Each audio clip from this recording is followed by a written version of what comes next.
pessoal que tá chegando. A gente vai esperar um pouquinho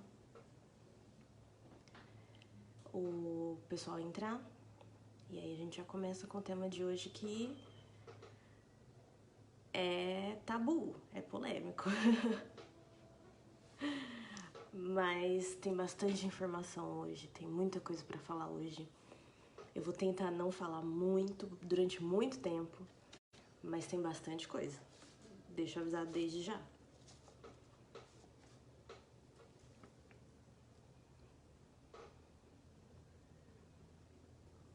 Quem tá entrando me manda um oi e uma confirmação de que está me vendo e me ouvindo bem, pra variar. Eu sempre peço isso, né?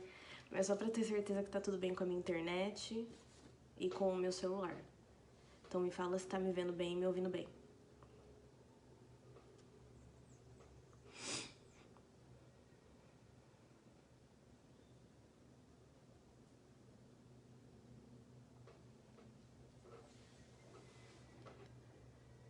Bom, a live ela fica salva depois. A Sujures reprisa, se eu não me engano, às 8 da noite. Então quem não consegue ficar até o fim ou quem não pega desde o começo pode assistir depois. Oi. Oi, pessoal. Então vamos começar. Por que eu escolhi esse tema? Eu falei com a minha mãe ontem.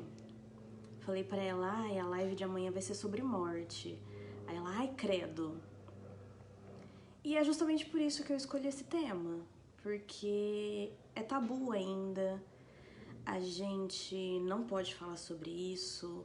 A gente não fala, não gosta de falar sobre esse assunto. Parece que tem uma crença de que se a gente fala, a gente atrai. E não é bem assim. É uma questão que tem um paradoxo aí, porque a gente não pode falar sobre, só que a gente tá o tempo todo em contato com a morte, no sentido de que a gente vê notícia todos os dias, a gente fica sabendo das coisas e a gente tá o tempo todo sujeito a isso, né? Toda vez que eu falo pro meu pai, olha, não acredito que tal pessoa morreu, chocada. Ele fala, pra morrer basta tá vivo. E é isso, é uma coisa que a gente tá vulnerável e suscetível qualquer dia, qualquer hora, qualquer período da vida. A gente tá eternamente vulnerável e tem a possibilidade de acontecer com a gente a qualquer momento. Então, ao mesmo tempo que a gente tá muito próximo, porque pode acontecer a qualquer momento, a gente se distancia, porque a gente não quer que aconteça. A gente é muito apegado à vida. E isso é uma questão da cultura ocidental. Porque quando a gente fala da cultura oriental, até na questão do ritual de funeral, de velório, essas questões, a gente do lado de cá, do ocidente, a gente sempre tem o costume de usar preto, de tratar isso como uma coisa muito pesada, com muito sofrimento.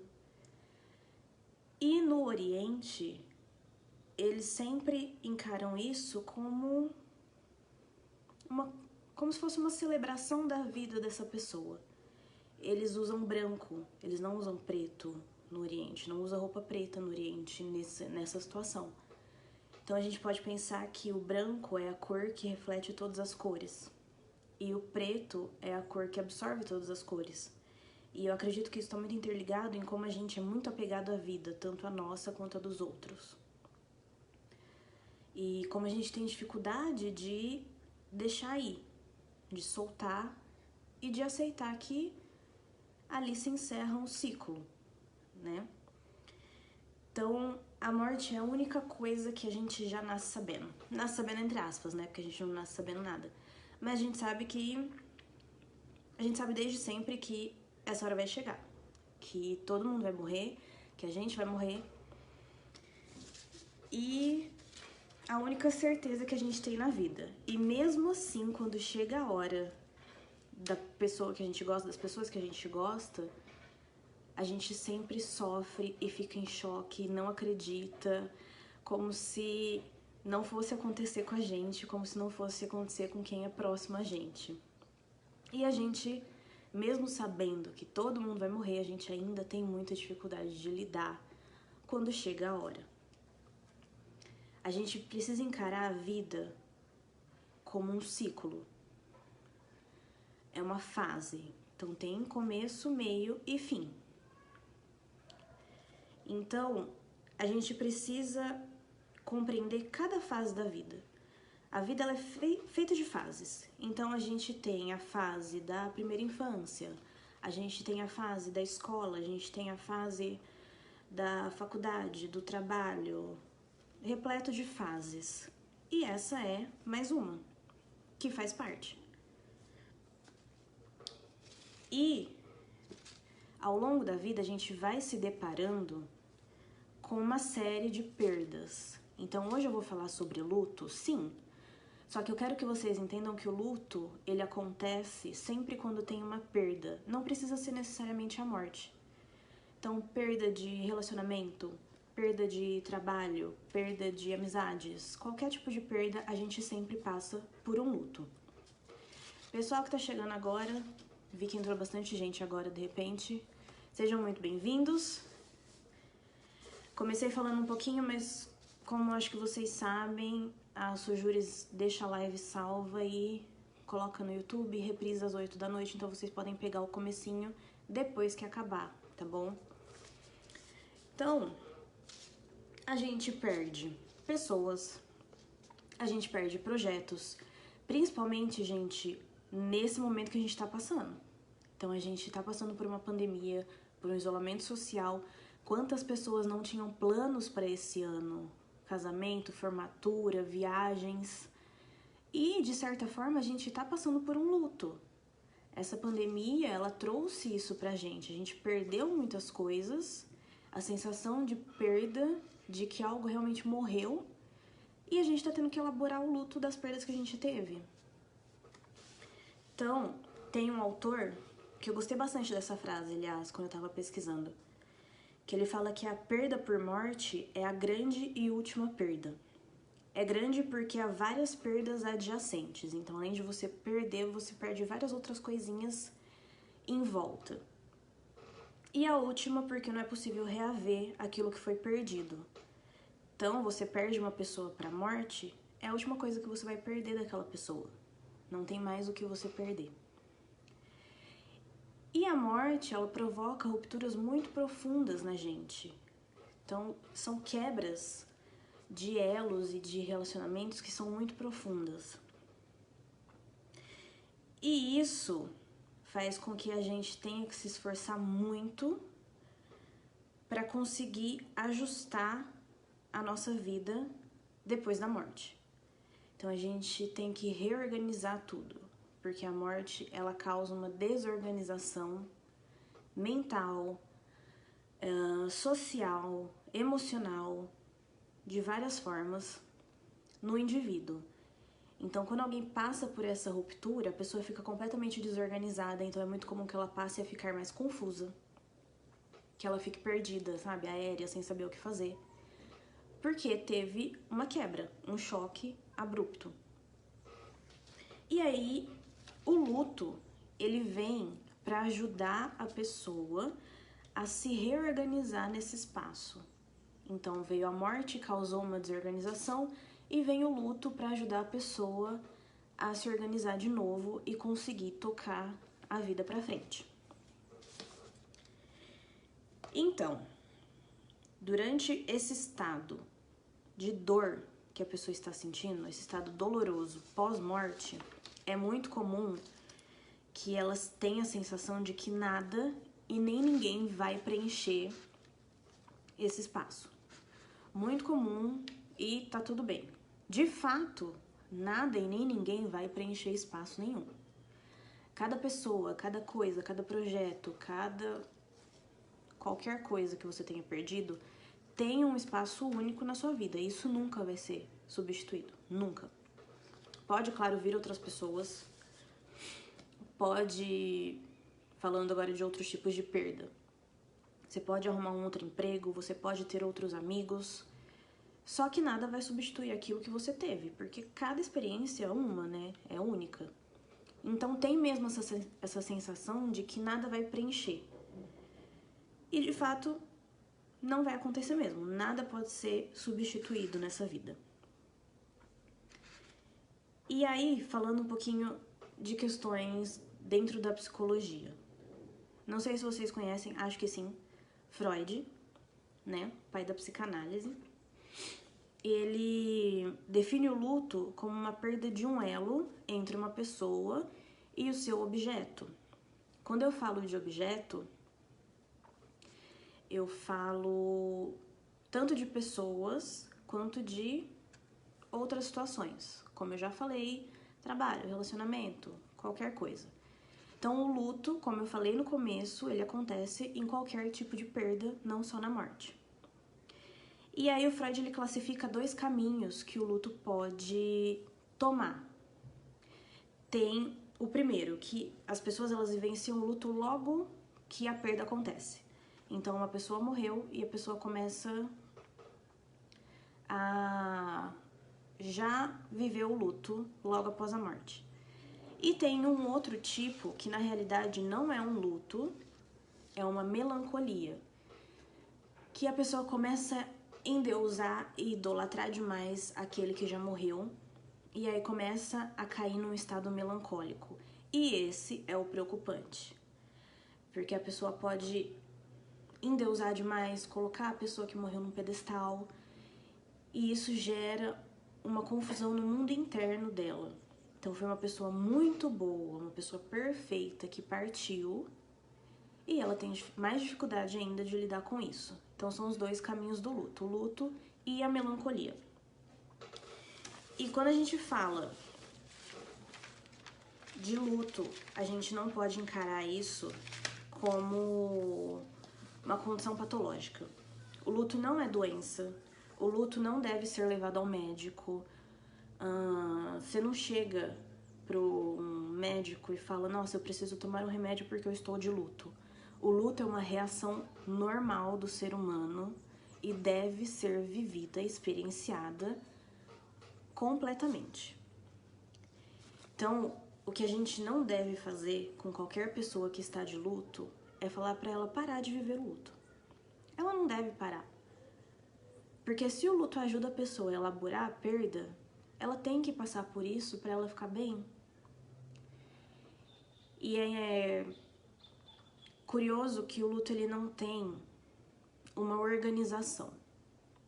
Então eu não vou chegar pra você e vou falar assim, olha, primeiro você vai ficar depressivo, depois você vai ficar com raiva, depois você vai ficar feliz. Não tem uma constância. O luto é um conjunto de sentimentos. Num outro momento, você volta a ficar mal. Caiu a internet, gente? Não, voltou. Apareceu aqui que minha conexão estava fraca. Então o luto ele não tem uma constância. É assim. É, digamos que uma montanha-russa. Então pode acontecer isso. Você pode de repente se sentir bem, de repente se sentir mal. E o que eu peço pra você, se passar por isso, respeita o que você está sentindo. Não fica com raiva, tipo, poxa, ontem eu tava tão bem, por que hoje eu acordei mal? Lembre-se que a morte trouxe uma desorganização, o luto tá te ajudando a reorganizar a vida.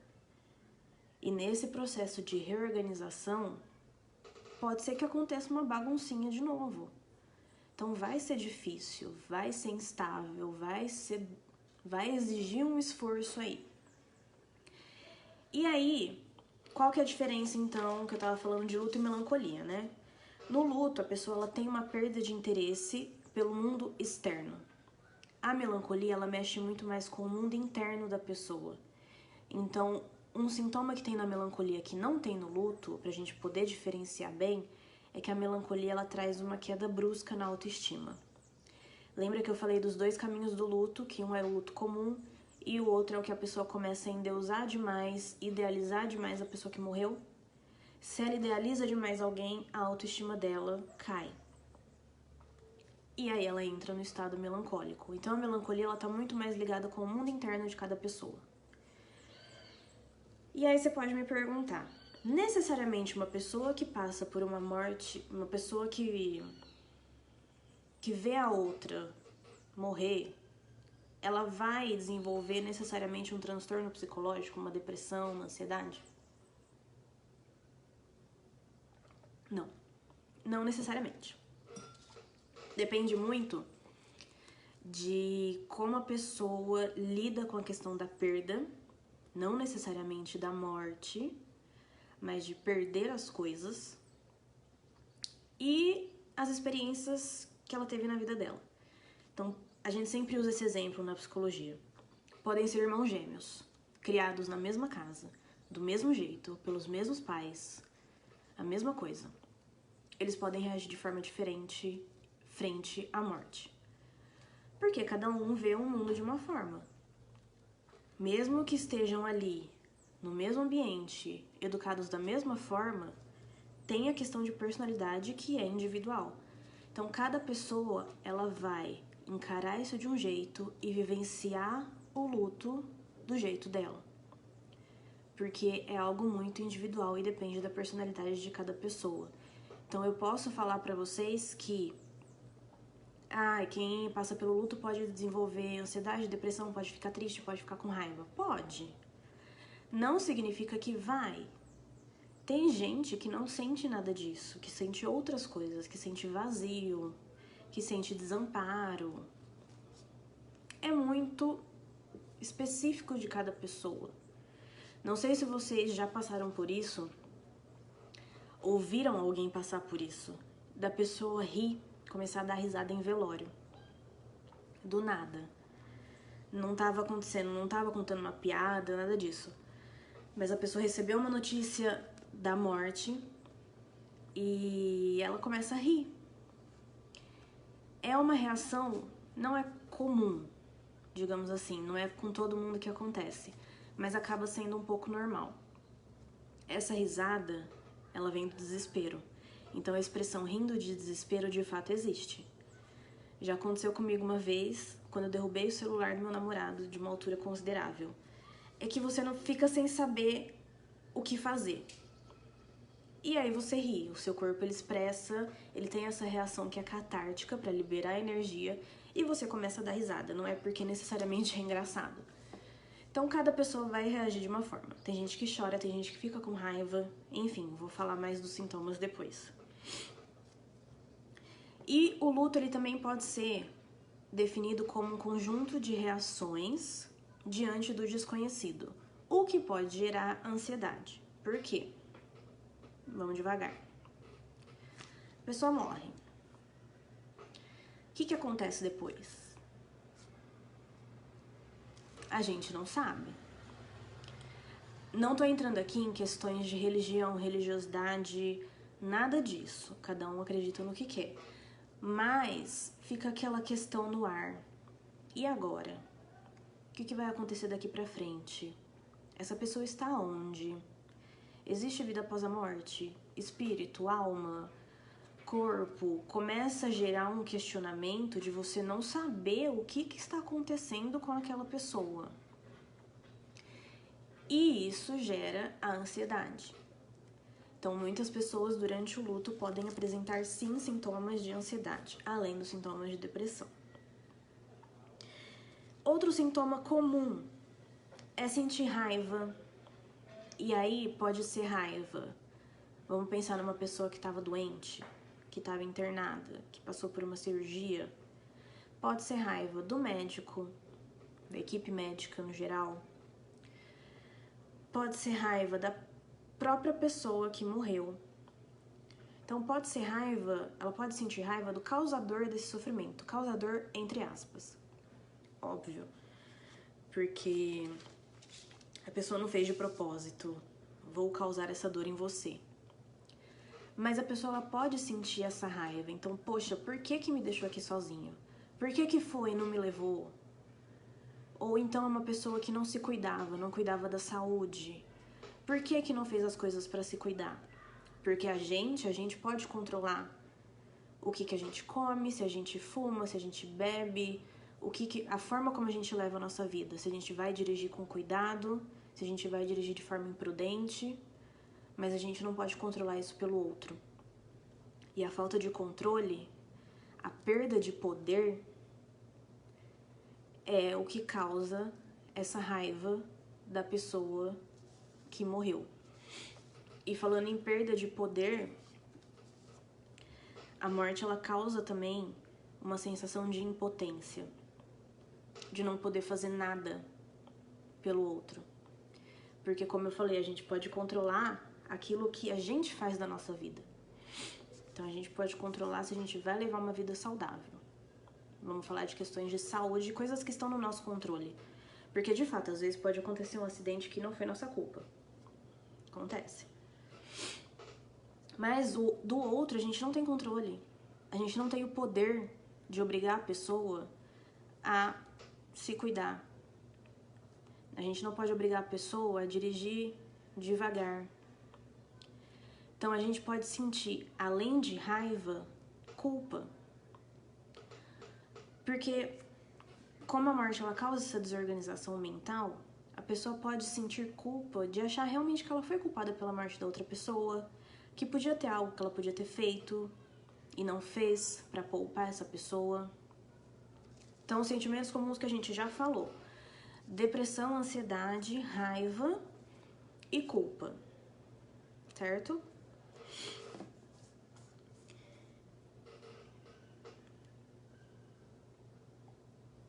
Um monte de gente entrando agora.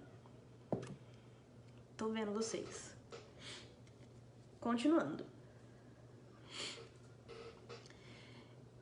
E por que tem muita gente mesmo, acredito que a maioria, que tem dificuldade de recomeçar a vida depois de perder uma pessoa querida? Quando a gente passa por isso, a gente fica cara a cara com a nossa maior vulnerabilidade, a nossa maior impotência. Então a gente vê que a gente é pequeno, que a gente pode ter dinheiro, a gente pode ter carro, a gente pode ter casa, a gente pode ter tudo. A gente pode ter poder, estar numa posição de poder. E às vezes isso pode, a questão do dinheiro principalmente, pode ajudar a prolongar uma vida, mas não ajuda a impedir uma morte. Então a gente fica cara a cara com a nossa impotência, com uma coisa que a gente não dá conta de fazer, com uma limitação. E o ser humano, para lidar com limitação, ainda é muito complicado. Não só dentro da questão da morte, mas lidar com as coisas que você não dá conta. Tem muita gente por aí que quer abraçar o mundo, que quer dar conta de tudo e que quando não dá, se frustra. Mais um sintoma comum do luto, que é a frustração, de não poder fazer nada, de não ter o controle dessa situação. Então, uma coisa que eu queria falar. Acho que muita gente já ouviu falar das fases do luto. Então, tem a depressão, negação, barganha, raiva e aceitação. Elas foram descritas por uma pesquisadora, se eu não me engano, ela é inglesa, Elizabeth, esqueci o sobrenome, mas vocês podem procurar no Google as fases do luto, que vai aparecer o nomezinho dela lá. E acredito sim que elas existem, só que elas não existem na ordem descrita. Então não significa necessariamente que primeiro você vai ficar depressivo, depois você vai ficar com raiva, depois você vai entrar na fase da barganha e depois você vai... Não. Como eu falei no começo, o luto é uma coisa que sobe e desce. Então você pode começar aceitando bem. Poxa, morreu, mas nossa, estava sofrendo, né? Ai, que coisa. No dia seguinte, você pode passar pela fase de depressão. E aí depois você pode voltar na aceitação. Então não existe uma sequência, eu não posso falar pra você que vai ser assim, tem um começo, meio e fim. Não tem. Não tem uma sequência de sintomas, não tem um dia marcado no calendário que você vai parar de Você vai encerrar o processo de luto ali. E quanto tempo dura o luto, então? Não sei. Ninguém sabe. Claro que a gente precisa prestar atenção quando passou do limite, e aí a gente já tem que ter um outro olhar para isso, para encarar como, de fato, algum transtorno do humor, algum transtorno psicológico, uma depressão, uma ansiedade. Então a gente tem que prestar atenção, sim, mas a gente não pode dar um limite. Nossa, já faz 3 meses que fulano morreu e você ainda não superou? Deixa a pessoa sofrer. Cada pessoa tem o seu tempo. Cada pessoa vai reagir de uma forma. Eu tô batendo muito nessa tecla, porque tem muita gente que julga o luto do outro. Ou então, porque a pessoa não ficou triste, entre aspas, ela não está sofrendo. Nossa, ela superou rápido a morte do marido. Não, gente, a gente não sabe o que tá acontecendo dentro dela. Ela pode estar bem hoje. No dia que você encontrou com ela na rua, ela estava bem. Mas você não sabe como ela estava ontem. A gente não sabe como que ela vai estar amanhã. Então não julga a dor do outro. Cada um vai sentir de um jeito, numa intensidade diferente. E também não significa que, nossa, não gostava tanto assim. Não sofreu tanto porque não gostava tanto. Ou então, morte de companheiro. Isso acontece demais. Uma mulher perdeu o esposo ou vice-versa. Um homem perdeu a esposa e alguns meses depois encontrou uma outra pessoa. Aí a família começa, nossa, mas 6 meses depois já tá com outra pessoa? Nossa, mas rápido, né? Quem é você pra julgar o que o outro tá sentindo ou não? Pra saber o que o outro tá sentindo ou não? Tem lutos que duram 3 meses, tem lutos que duram 1 ano. Já teve a fase de determinar que luto dura 6 meses, que passou disso a depressão. Passou. Essa teoria cai por terra quando a gente encara o ser humano como um indivíduo. Cada pessoa individualmente. Não existe mais isso horizontalmente. O luto dura 6 meses. Não. Não se sabe. Eu falei que o luto não é uma condição patológica, mas nada impede de que a pessoa procure ajuda psicológica, psiquiátrica nesse período. Quando eu falo que não é uma condição patológica, é que a gente não pode obrigar a pessoa a procurar ajuda médica com isso, porque ela não está doente, ela está sentindo. Mas por que então procurar uma terapia ou procurar um psiquiatra nesse momento? Simplesmente para funcionar como um facilitador, para aceitar melhor essa perda. Mas não que a gente tem que curar alguma coisa, porque o luto não é uma doença, certo? E aí eu queria falar um pouquinho sobre a questão de rituais. Então aqui a gente tem velório, que funciona de uma certa forma, tem um rito a ser seguido, e isso é muito cultural. Então, se a gente for para o Japão, eles têm um outro ritual para essa fase. Se a gente for para a África, é completamente diferente. E por que é importante a gente ter um ritual? A gente tem ritual para tudo, começa aí. Então a gente tem ritual para nascimento, para entrada na escola, aniversário é um tipo de ritual, casamento, formatura. A gente tem ritual para várias coisas. E é uma forma que a gente acha pra gente marcar fases importantes da nossa vida. Então, para dar um símbolo, para dar um significado para aquele momento. Então, nada mais justo do que a gente ter também um ritual para a morte, que a gente vai marcar aquele acontecimento na vida da pessoa.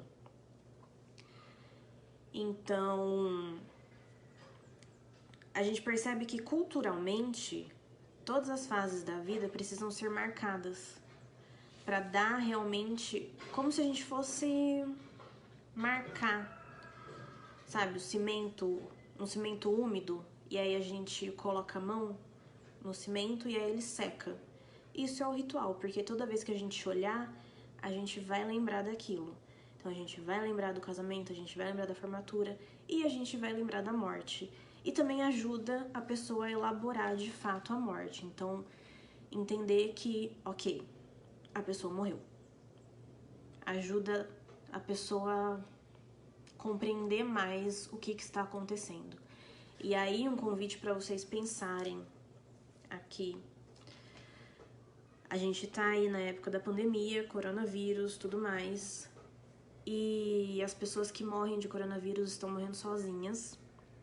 E as famílias não estão podendo velar, fazer o ritual fúnebre que a gente tem no Ocidente com as pessoas que estão morrendo.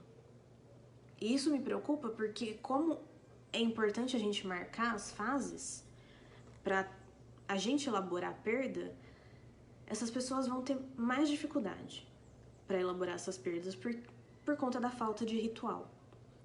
Então vai exigir mais um esforço psíquico mesmo de cada um para elaborar a perda.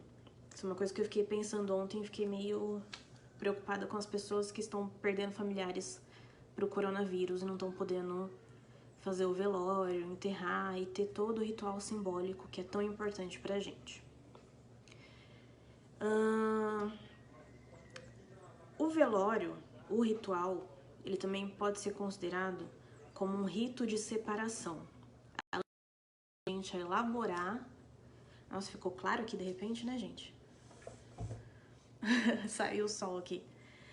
Além de ajudar a gente a elaborar a morte, também ajuda a gente a elaborar a separação mesmo, a quebra desse elo e elaborar a ideia de que a gente não vai mais ver essa pessoa presencialmente. Então também a gente chama de rito de separação. Então, os funerais eles têm como objetivo contextualizar a experiência e simbolizar essa transição desse ciclo da vida. E também a gente pode pensar que é um momento de cumplicidade, de comunhão, de apoio e de companheirismo para as pessoas que ficam.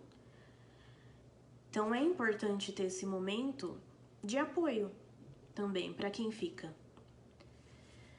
E pra gente ir finalizando, queria falar para vocês sobre morte e crianças.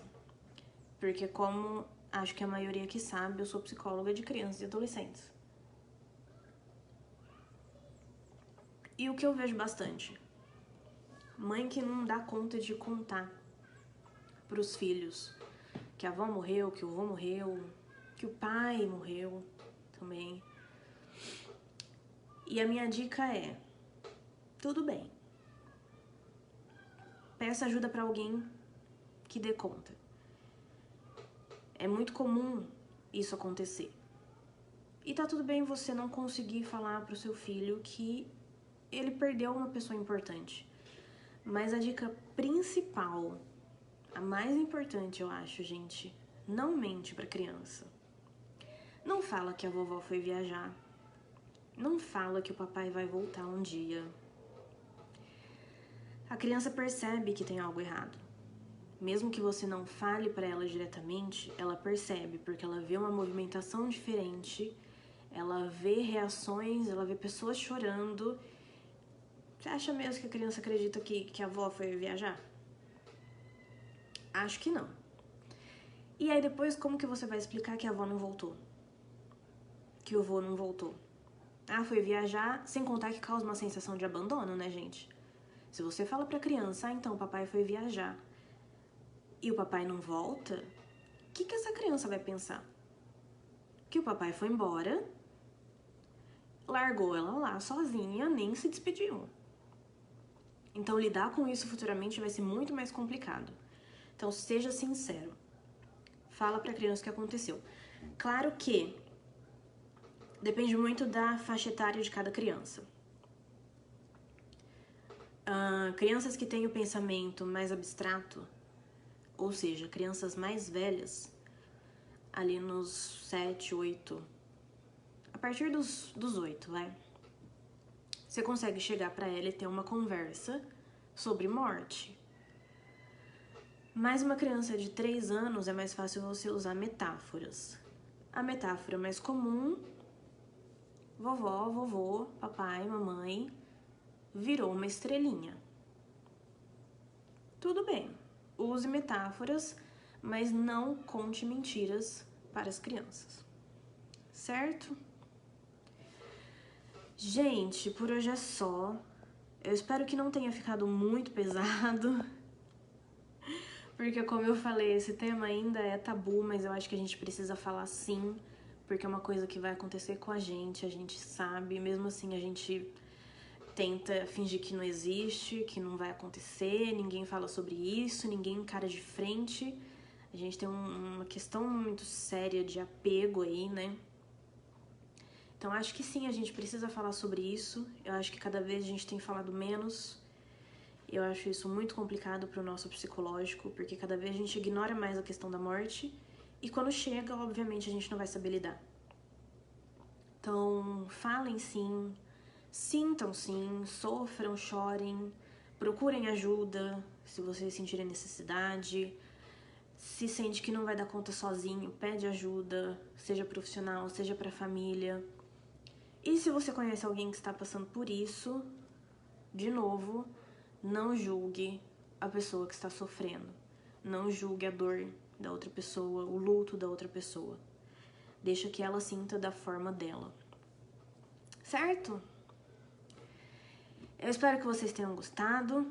Espero que tenha sido útil para vocês. Espero que eu tenha trazido um aprendizado aí legal e que vocês possam refletir mais sobre essa questão que é um paradoxo para o ser humano. Espero vocês na semana que vem e tchau!